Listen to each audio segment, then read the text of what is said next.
I hope you're having a tremendous day. Now let's get into it. The Urban Paraphrase. John chapter 11. There was this one sick dude from Bethany named Lazarus. Him and his two sisters, Mary and Martha, they all lived together out there. Mary was the same lady who rubbed all the smell goods on Jesus' feet and then turned around and dried his feet off with her hair. Yeah, Lazarus was her blood brother. Anyway, Mary and Martha got together and sent a message to Jesus. It was like, "Hey, boss man, the one you love out here in Bethany is sick." And when the message got to Jesus, he was like, "All right, cool. Lazarus sick, y'all, but he ain't gonna die though. On the cool, God and his shawty about to glow up and catch a spotlight because of it." Real talk. Jesus loved him some Martha, some Mary, and some Lazarus. So when he heard the news about Lazarus being sick, he stayed where he was for 2 more days. Then Jesus looked at the students and was like, "All right, y'all, let's head on back to Judea." But the students was like, "What? Teacher, people out there can't stand you. Matter of fact, they just tried to bean you with some rocks.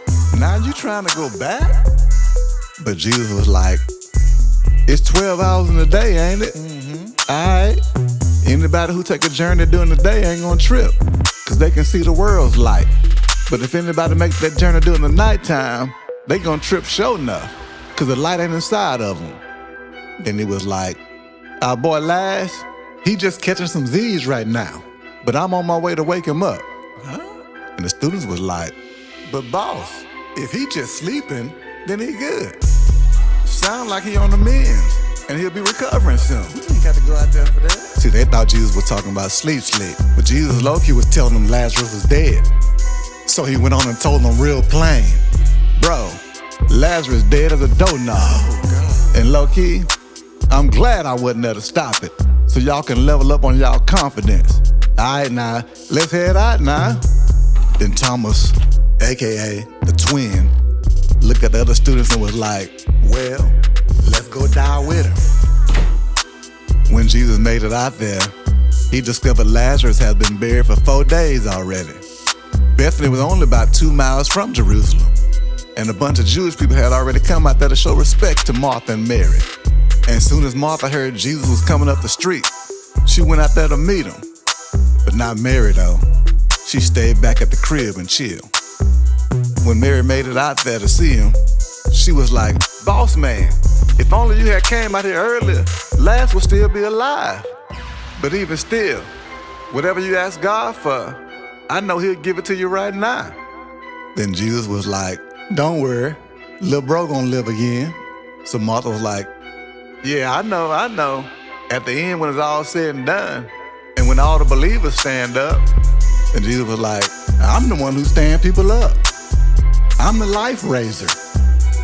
And even if people die who legit believe in me, they gonna live. And everybody who alive and believe in me ain't gonna never die, period." Then Martha was like, "Boss, I got confidence that you the chosen one, God's son, the one who's coming to the world." Verse 28. Then Martha headed back to the crib and pulled Mary, her sister, over to the side and was like, "The teacher done made it here. He asking for you." And when Mary heard that, she got ghost. Jesus was still on the outskirts of town, in the same place where him and Martha was conversating. So Mary headed out there. But when the people who was at the crib encouraging her saw how she got ghost all of a sudden, they got up and started following her. On the cool, they just thought she was going down to the graveyard so she could cry some more. But when Mary made it out there to where Jesus was, she fell by his feet and was like, "Boss, if only you had made it out here a little sooner, Lazarus would still be alive." And when Jesus saw the way she boo-hooed and the way everybody else who was out there was crying too, he got snorting agitated. He was hot as fish grease. Then he was like, "Where Laz at?"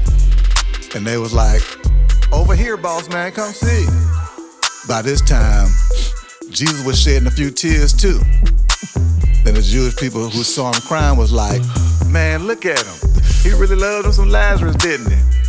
But some of the other people who saw him was like, ain't he the same dude who healed the blind man? Like for real, you telling me he couldn't stop Lazarus from dying? Come on. Then Jesus, still kind of agitated and hot as fish grease, made his way down to the graveside. He saw the cave where Lazarus was in and how it was closed off with a big old rock.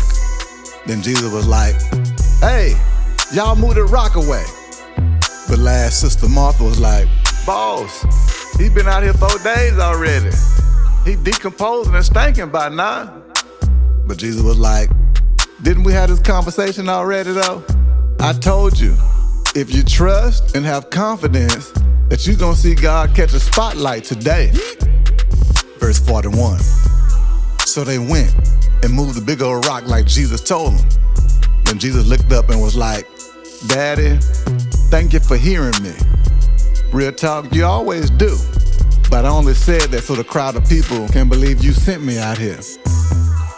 Then Jesus yelled out, Lazarus, come out of there. Oh my God.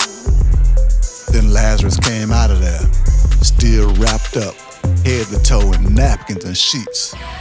And Jesus was like, hey, y'all get my boy up out of all them handkerchiefs and whatnot so we can roll out.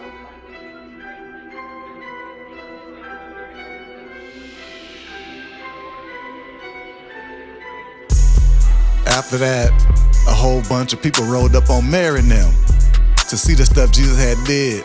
And because of it, they started believing in Jesus too. But some of the people went back to the frat boys and snitched. So the frat boys and the high-ranking church leaders called the leadership meeting for all the leaders who made up the religious Supreme Court. And they was like, hey, we got a serious problem on our hands. This dude out here done leveled up. We need to discuss what we gonna do. If we don't check him and just keep letting him do what he's doing, everybody gonna start believing in him. And next thing you know, the Roman leaders gonna come through here, bogarting our region and meddling in Jewish affairs. They probably even take over our church in Jerusalem too. Then the highest ranking church leader that year, Caiaphas, was like, y'all gotta chill. Y'all all up in y'all feelings right now. Y'all tripping. Slow down. Think about how it could benefit you more if one guy died for everybody versus each and every last Jew having to die. Low-key, Caiaphas didn't even realize what he had just said. He had a little help from on high coming up with that one.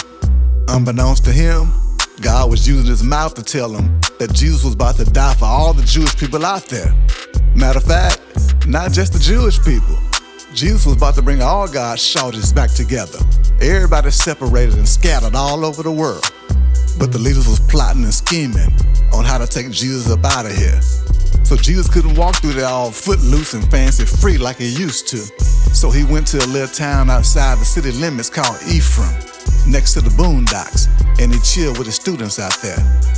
Verse 55. By this time, there was a Jewish holiday around the corner, the Passover holiday, and a bunch of people from outside the city limits headed to Jerusalem before it got kicked off. They wanted to get there early so they can get washed up and whatnot. See, this was another tradition handed down from the OG Moses. So people got there a week early to wash up so they could celebrate the Passover with everybody else. Meanwhile, people was out there on church grounds looking for Jesus. They was like, y'all think he gonna come through and celebrate with us or not? Quiet as kept, the high-ranking church leaders and religious frat boys had sent word to everybody that it was on site. And if anybody saw Jesus, it was on and popping. Don't forget to like and subscribe to keep up with the latest devotional content.